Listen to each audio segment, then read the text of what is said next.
नमस्कार मित्रों, निर्माण एकेडमी में मैं शेखर मिश्रा आप सभी का एक बार फिर से बहुत बहुत स्वागत करता हूं। दोस्तों, आज मैं आपके लिए बहुत ही महत्वपूर्ण फैक्ट फाइल लेके आया हूं जीके जीएस की, जो आपकी ये जो आरआरबी एनटीपीसी ग्रुप डी की परीक्षा हो रही रेलवे की, इसमें आपके बहुत काम आने वाला है।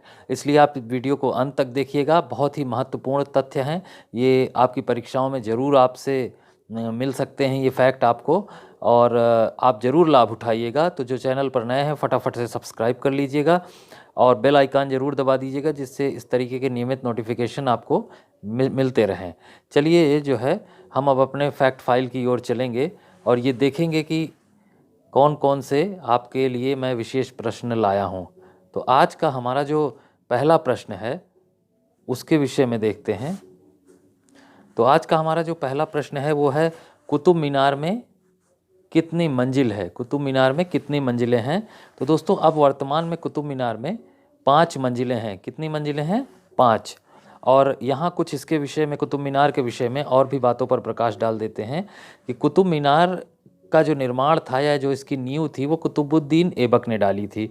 कुतुबुद्दीन ऐबक ने भारत में जो गुलाम वंश था उसकी स्थापना इन्होंने की थी और 1206 में, और इसके बाद यही गुलाम वंश जो था वो दिल्ली सल्तनत में परिवर्तित हुआ है। तो कुतुब मीनार की नींव जो डाली थी वो कुतुबुद्दीन ऐबक ने कुतुबुद्दीन बख्तियार काकी की याद में डाली थी। जबकि दूसरा जो तथ्य है कि इसके निर्माण कार्य को पूरा किसने किया था? इल्तुतमिश ने किया था। इल्तुतमिश, जो दिल्ली सल्तनत का वास्तविक संस्थापक माना जाता है, उसने इसके निर्माण कार्य को पूरा किया था। कुतुब मीनार की जो ऊंचाई है वो कितनी है? तो कुतुब मीनार की ऊंचाई है 72.5 मीटर। तो ये तीनों तथ्य आप याद रखेंगे कि कुतुब मीनार कितनी मंजिलें हैं? 5 मंजिलें हैं। शुरुआत किसने कराई थी? कुतुबुद्दीन ऐबक ने कराई थी और इसके निर्माण को पूरा कराया था इल्तुतमिश ने। बाद में कुछ शासकों ने इसे जो है इसकी मरम्मत भी कराई थी। तो उसके विषय में भी आप थोड़ा सा जान लीजिए कि सिकंदर लोदी ने इसकी मरम्मत कराई थी। तो इसका निर्माण कार्य पूरा कराया था इल्तुतमिश ने और 72.5 मीटर इसकी हाइट है। चलिए देखेंगे हम अपना अगला प्रश्न। तो हमारा जो आज का अगला प्रश्न है वो है, स्त्री पुरुष तुलना। स्त्री पुरुष तुलना ये एक पुस्तक है, आप दोस्तों जान लीजिए, स्त्री पुरुष तुलना। तो इस पुस्तक को किसने लिखा था? तो इस पुस्तक को लिखा था ताराबाई शिंदे ने। किसने लिखा था? ताराबाई शिंदे ने। और ये पुस्तक मूलतः जो है वो मराठी में लिखी गई है। किस में लिखी गई है? मराठी में लिखी गई है। तो पुस्तक का नाम याद रख लीजिएगा, स्त्री पुरुष तुलना, जिसको लिखा है ताराबाई शिंदे ने, और ये मूलतः मराठी में लिखी गई पुस्तक है। चलिए देखेंगे अगला प्रश्न। तो हमारा जो अगला प्रश्न है वो है, गदर पार्टी।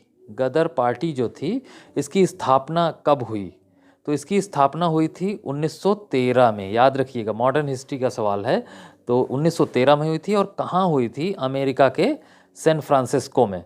और तो यहाँ ये भी तथ्य जान लेना जरूरी है कि इसके संस्थापक कौन थे। तो वो थे लाला हरदयाल। लाला हरदयाल ने सैन फ्रांसिस्को में गदर पार्टी की स्थापना की थी 1913 में।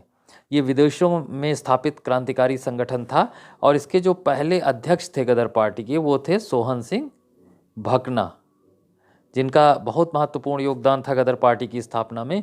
तो ये बात आप जानते रहिएगा, गदर पार्टी से सवाल आपको आ सकता है। सैन फ्रांसिस्को में 1913 में लाला हरदयाल द्वारा इसकी स्थापना की गई थी और जिसमें पहले अध्यक्ष थे सोहन सिंह भकना। चलिए देखेंगे अगला प्रश्न जो है। तो हमारा अगला प्रश्न है, 3 दरवाज़ा प्रवेश द्वार भारत के किस राज्य में स्थित है? तो 3 दरवाज़ा जो प्रवेश द्वार है वो गुजरात में स्थित है। भारत के गुजरात राज्य में स्थित है। तो ये ध्यान रखिएगा। चलिए देखेंगे अगला प्रश्न। तो अगले प्रश्न के पहले हम ये भी जान लेते हैं कि 3 दरवाज़ा के विषय में कुछ तथ्य जान लेंगे। 3 दरवाज़ा, 3 द्वार या ऋण द्वार कहा जाता है इसको। ये गुजरात राज्य के अहमदाबाद जो ज़िला है, अहमदाबाद महानगर है, वहाँ जो है भद्र किला है। भद्र किले का ऐतिहासिक प्रवेश द्वार जो है वो कहलाता है 3 दरवाज़ा। ध्यान रखिएगा। और इसका निर्माण जो है वो 1415 में हुआ था। कब हुआ था? 1415 ईस्वी में हुआ था। और जो आपका बुलंद दरवाज़ा है ये फतेहपुर सीकरी उत्तर प्रदेश में स्थित है। तो दरवाजे से संबंधित सवाल यहाँ आपको समझ लेना है कि 3 दरवाज़ा गुजरात राज्य में है, अहमदाबाद महानगर में भद्र किले का ऐतिहासिक प्रवेश द्वार है, 1415 में बनाया गया था। जबकि जो बुलंद दरवाज़ा है वो अकबर ने बनवाया था फतेहपुर सीकरी में। कब बनवाया था? अपनी गुजरात विजय के पश्चात बनवाया था। चलिए देखेंगे अगला प्रश्न। तो हमारा जो अगला प्रश्न है आज का वो है इत्मादुद्दौला का मकबरा, बहुत प्रसिद्ध है। इत्मादुद्दौला का मकबरा कहाँ स्थित है? तो ये आगरा में स्थित है, उत्तर प्रदेश के आगरा में स्थित है। अब इसके विषय में हम थोड़ा सा जान लेते हैं कि इत्मादुद्दौला का मकबरा जो है जहांगीर की पत्नी नूर जहां ने बनवाया था। ठीक है, किसके याद में बनवाया गया था? तो नूर जहां ने अपने पिता मिर्जा गयास बेग की याद में बनवाया था। ठीक है, जहांगीर की पत्नी नूर जहां के द्वारा अपने पिता मिर्जा गयास बेग की याद में बनवाया गया था इत्मादुद्दौला का मकबरा। आपको ये भी बता दें कि मिर्जा गयास बेग जो थे, इन्हीं का नाम है इत्मादुद्दौला, और इन्हीं की याद में उनकी पुत्री नूर जहां ने इसे बनवाया था। चलिए देखेंगे अगला प्रश्न। तो हमारा अगला प्रश्न है, भारत के दूसरे प्रधानमंत्री कौन थे? तो भारत के दूसरे प्रधानमंत्री थे लाल बहादुर शास्त्री, जो कि 1964 से 1966 तक रहे थे। जबकि अब प्रधानमंत्री के विषय में जाने तो भारत के जो प्रथम प्रधानमंत्री थे वो थे पंडित जवाहरलाल नेहरू। इनका कार्यकाल 1947 से लेकर 1964 तक था, और ये अभी तक का सबसे लंबा कार्यकाल पंडित जवाहरलाल नेहरू का ही था। और इनका कार्यकाल था कितना, वो भी आप देख लीजिए। तो इनका कार्यकाल था 16 वर्ष 9 महीना और 12 दिन, जो कि सबसे लंबा कार्यकाल था। जबकि दूसरे प्रधानमंत्री थे लाल बहादुर शास्त्री। चलिए देखेंगे अगला प्रश्न। अगला प्रश्न है हमारा, 8 डिग्री चैनल किसके मध्य स्थित है? तो 8 डिग्री चैनल जो है वो मालदीव और मिनीकॉय के मध्य स्थित है। 8 डिग्री चैनल मालदीव और मिनीकॉय के मध्य कौन सा चैनल है? 8 डिग्री चैनल है। चलिए देखेंगे अगला प्रश्न। अगला प्रश्न है हमारा, 1 कैलोरी में कितने जूल होते हैं? तो दोस्तों 1 कैलोरी में होते हैं 4.184 जूल। कितने होते हैं? 4.184 जूल। और यहाँ और भी बातें जान लेते हैं। एक अश्वशक्ति यानी हार्स पावर जो है वो बराबर होता है 746 वाट के। याद रखिएगा, ये रेलवे की परीक्षाओं में बहुत पूछा जाता है कि एक हार्स पावर बराबर कितना होता है? 746 वाट। ठीक है, चलिए देखेंगे अगला प्रश्न। तो हमारा जो अगला प्रश्न है वो है, वेल्थ ऑफ नेशंस पुस्तक किसके द्वारा लिखी गई थी? तो वेल्थ ऑफ नेशंस पुस्तक लिखी गई थी एडम स्मिथ के द्वारा। किसके द्वारा? एडम स्मिथ के द्वारा। अर्थशास्त्र के जनक हैं एडम स्मिथ, ये भी आप जान लीजिएगा कि अर्थशास्त्र का जनक किसे कहा जाता है? एडम स्मिथ को कहा जाता है। चलिए देखेंगे अगला प्रश्न। तो हमारा अगला प्रश्न है, भारत में कार्यकारी प्रमुख किसे माना जाता है? तो भारत में कार्यकारी प्रमुख कौन है? प्रधानमंत्री। वास्तविक कार्यपालिका हैं ये। भारत का संवैधानिक प्रधान कौन होता है? राष्ट्रपति होते हैं। भारत का जो संविधान में जो सबसे प्रमुख पद है वो राष्ट्रपति का है। लेकिन आप सभी को पता होगा, संविधान में आपने पढ़ा भी होगा, या मैं बता देता हूं आपको कि राष्ट्रपति जो हैं वो प्रधानमंत्री और मंत्रिपरिषद के परामर्श से ही कार्य करते हैं। जो 42वां संविधान संशोधन हुआ था 1976 में, उसमें ये बताया गया था कि राष्ट्रपति के लिए प्रधानमंत्री एवं मंत्रिपरिषद का परामर्श पूर्णतया बाध्यकारी है। इसीलिए वास्तविक कार्यपालिका कौन है? प्रधानमंत्री हैं। ठीक है, वास्तविक कार्यपालिका हैं प्रधानमंत्री। और जबकि राष्ट्रपति जो हैं वो संवैधानिक प्रमुख हैं, और राष्ट्रपति जो हैं वो भारत के प्रथम नागरिक भी हैं। ठीक है, चलिए देखते हैं अगला प्रश्न। अगला प्रश्न है हमारा, बहुत ही प्रसिद्ध प्रश्न है, ढोला सादिया पुल किस नदी पर बना हुआ है? तो ढोला सादिया पुल जो है वो लोहित नदी पर बना है। कहाँ बना है? लोहित नदी पर। और ये जो ढोला सादिया पुल है ये असम में स्थित है। और भी फैक्ट देख लेते हैं इसके बारे में। तो इस जो ये ढोला सादिया पुल है, अब इसका नाम क्या रख दिया गया है? भूपेन हजारिका पुल। ये प्रसिद्ध गायक हैं असम के, और असम के सबसे प्रमुख गायक हैं ये। और इन्हें जो है, इन्हीं के नाम पर ढोला सादिया पुल का नाम भूपेन हजारिका पुल रखा गया है। और ये जो लोहित नदी है आपकी, तो असम में ब्रह्मपुत्र की सहायक लोहित नदी है ये। तो ब्रह्मपुत्र की सहायक नदी है, कहाँ है, ये है असम में। तो यहाँ 2-3 फैक्ट आपको दिमाग में बैठाने हैं कि ढोला सादिया पुल किस नदी पर है और कहाँ स्थित है। तो ये पुल जो है वो असम में स्थित है और लोहित नदी पर। लोहित ब्रह्मपुत्र की सहायक नदी है और इस पुल का नाम अब क्या रख दिया गया है, भूपेन हजारिका पुल। चलिए देखेंगे अगला प्रश्न। अगला जो हमारा प्रश्न है, भारत के प्रथम प्रधानमंत्री जवाहरलाल नेहरू का प्रधानमंत्री के रूप में कार्यकाल कब से कब तक था। तो अभी थोड़ी देर पहले आपको बताया गया है कि पंडित जवाहरलाल नेहरू का कार्यकाल जो है वो 15 अगस्त 1947 से लेकर 27 मई 1964 तक था और सबसे लंबा कार्यकाल है इनका। ये 16 वर्ष 9 माह 12 दिन का कार्यकाल है, भारत के प्रधानमंत्रियों में सबसे लंबा कार्यकाल। चलिए देखेंगे अगला प्रश्न। अगला जो हमारा प्रश्न है वो है द विंग्स ऑफ फायर पुस्तक किसने लिखी है। तो विंग्स ऑफ फायर पुस्तक जो है वो डॉक्टर APJ अब्दुल कलाम ने लिखी है, जो भारत के पूर्व राष्ट्रपति भी हैं और मिसाइल मैन के नाम से इन्हें जाना जाता है, भारत के मिसाइल मैन के नाम से जाना जाता है। तो आप यहाँ समझ लीजिए कि इस पुस्तक का पूरा नाम है the wings of fire a memoir. तो इसके लेखक हैं डॉक्टर APJ कलाम, जो पूर्व राष्ट्रपति हैं और इन्हें भारत का मिसाइल मैन भी कहा जाता है। चलिए देखेंगे अगला प्रश्न। अगला जो हमारा प्रश्न है वो है कौन सा ग्रह ब्लू प्लैनेट या नीला ग्रह के रूप में जाना जाता है। तो वो है आपकी पृथ्वी।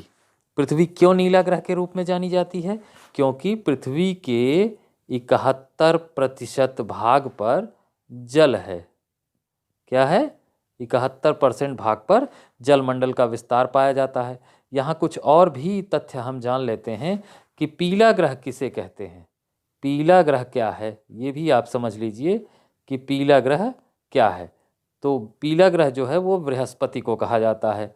लाल ग्रह किसे कहा जाता है, तो वो मंगल को कहा जाता है, क्योंकि यहाँ क्या किसकी अधिकता पाई जाती है लाल ग्रह पे, आयरन ऑक्साइड की। ठीक है, क्या किसकी अधिकता पाई जाती है, आयरन की अधिकता पाई जाती है, आयरन ऑक्साइड की, इसलिए ये लाल ग्रह है। हरा ग्रह किसे कहा जाता है, तो वो है वरुण, क्योंकि यहाँ मीथेन की अधिकता पाई जाती है। किसकी, मीथेन की अधिकता पाई जाती है।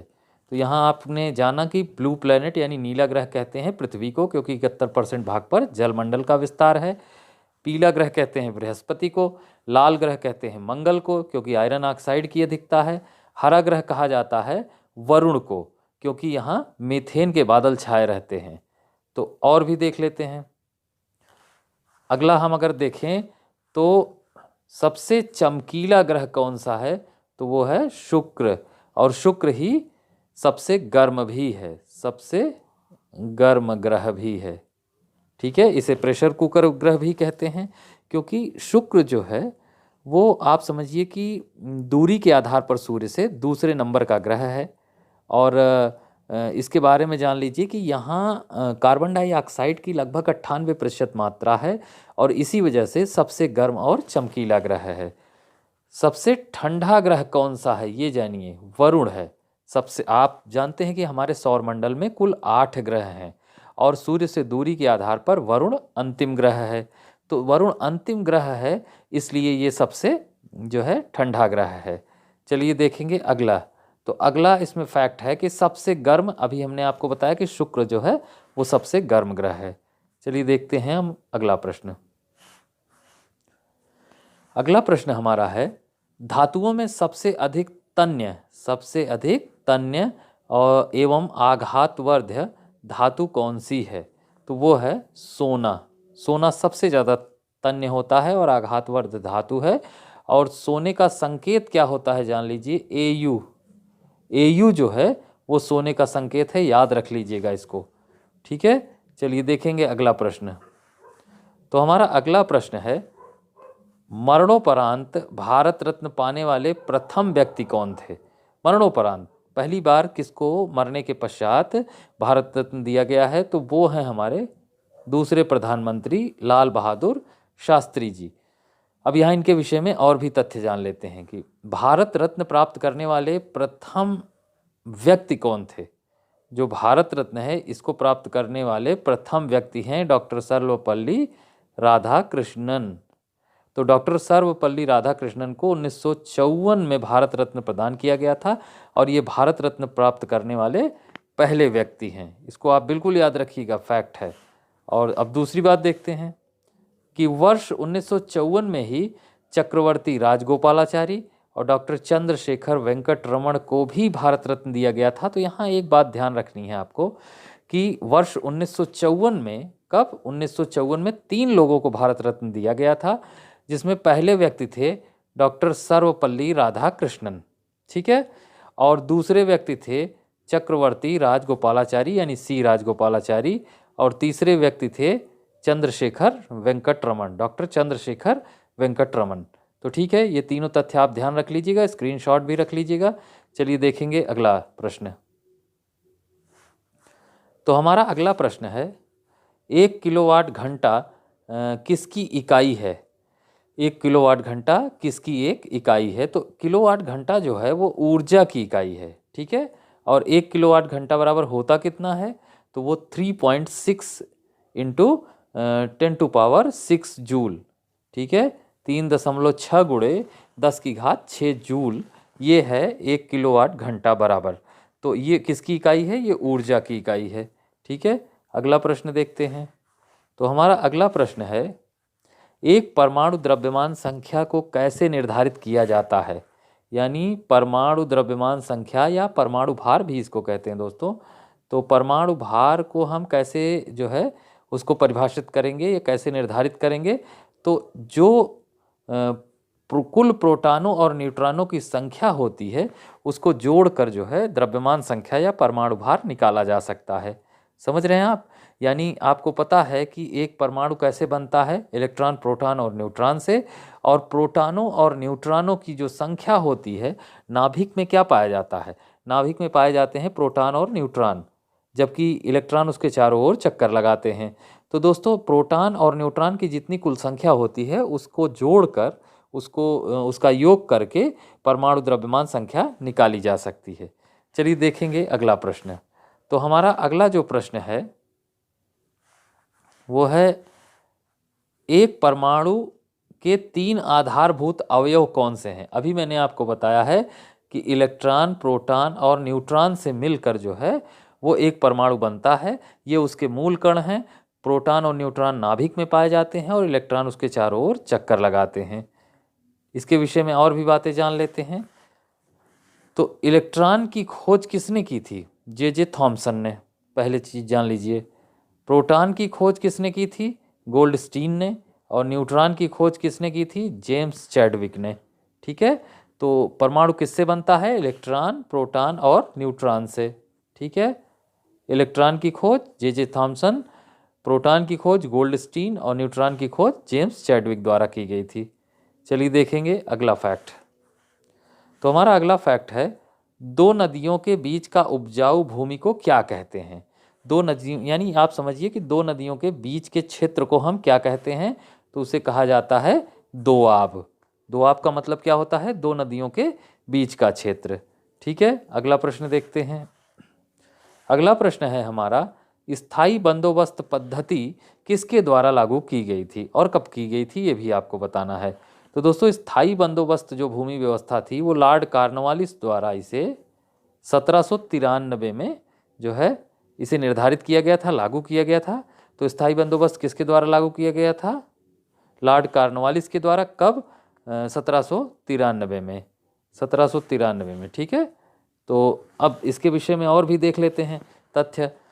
इस पद्धति के तहत जमींदारों को अब भू राजस्व का 90% भाग कंपनी को तथा लगभग 10% भाग अपने पास रखना था। दोस्तों इसमें थोड़ा सा सुधार कर देते हैं कि कंपनी को वो कितना देते? 89%, ठीक है, और अपने पास कितना रखते? 11%, ठीक है। तो मैं यहाँ सुधार कर देता हूँ थोड़ा सा कि अपने पास जो है वो 11% रखना था जमींदारों को और 89% जो है वो कंपनी को देना था। अब यहाँ देखिए स्थायी बंदोबस्त की योजना जो है वो जॉन शोर ने बनाई थी। लागू किसने किया था? कॉर्नवालिस ने। और योजना किसने बनाई थी? जॉन शोर ने। ठीक है। और इसमें एक बात और कॉर्नवालिस के बारे में जान लेते हैं। तो कॉर्नवालिस को भारत में नागरिक सेवा का जनक माना जाता है, यानी सिविल सेवा का जनक माना जाता है। ये भी प्रश्न पूछा जाता है कि भारत में सिविल सेवा का जनक कौन था, तो वो थे लॉर्ड कॉर्नवालिस। चलिए देखेंगे अगला प्रश्न।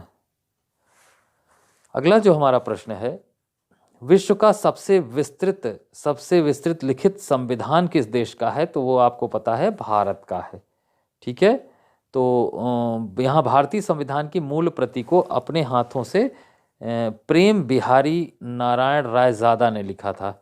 यानी जो मूल प्रति थी वो किसके द्वारा लिखी गई थी? प्रेम बिहारी नारायण रायजादा के द्वारा। 22 भाग हैं भारतीय संविधान में, 450 अनुच्छेद हैं, 12 अनुसूचियां हैं। ये दुनिया का सबसे बड़ा लिखित संविधान है, भारत का संविधान, जिसको किसने लिखा था मूल कॉपी को? प्रेम बिहारी नारायण रायजादा ने। चलिए देखेंगे अगला प्रश्न। अगला प्रश्न दोस्तों विज्ञान से है, और इसको आप देखिए कि गन मेटल किस मिश्र धातु से निर्मित है, यानी गन मेटल किन किन चीजों से मिलकर बनता है? तो दोस्तों कॉपर, टिन और जिंक, ये तीनों मिलके गन मेटल का निर्माण करते हैं। कॉपर यानी तांबा, टिन और जिंक जो है, इन तीनों से गन मेटल बनता है। इसको नोट कर लीजिएगा, स्क्रीनशॉट रख लीजिएगा। अब इसके बारे में थोड़ा सा देखते हैं कि गन मेटल क्या है। एक मिश्र धातु है जिसमें 88% कॉपर यानी तांबा, 10% टिन तथा 2% जिंक या जस्ता होता है। चलिए देखेंगे अगला प्रश्न। अगला प्रश्न है हमारा, कौन सी नोबेल अक्रिय गैस अचेतन शून्य यानी एनेस्थेटिक करने के लिए उपयोग की जाती है? तो दोस्तों कौन सी नोबेल गैस है जो अचेतन शून्य करने के लिए उपयोग की जाती है? तो वो है ज़ीनान। ठीक है। कौन सी? ज़ीनान। अब यहाँ जान लीजिए कि ज़ीनान जो है वो सर्वाधिक यौगिक बनाने वाली अक्रिय गैस है, और इसे जो है स्ट्रेंजर गैस भी कहते हैं। क्या कहते हैं? स्ट्रेंजर गैस भी कहते हैं, जो जल में घुलनशील है। ठीक है, जल में घुलनशील है। चलिए देखेंगे अगला प्रश्न। अगला जो हमारा प्रश्न है वो है बोनालू उत्सव। ध्यान रखिएगा, नोट कर लीजिएगा। बोनालू उत्सव किस राज्य में मनाया जाता है? तो दोस्तों ये उत्सव मनाया जाता है तेलंगाना में, जो अभी नया नया बना है तेलंगाना राज्य, आंध्र प्रदेश से कट के बना है, जिसकी राजधानी है हैदराबाद। तो दोस्तों ध्यान रखिएगा, बोनालू उत्सव जो है वो तेलंगाना राज्य में मनाया जाता है। ठीक है। तो दोस्तों इसी के साथ ये हमारा वीडियो यहीं समाप्त होता है।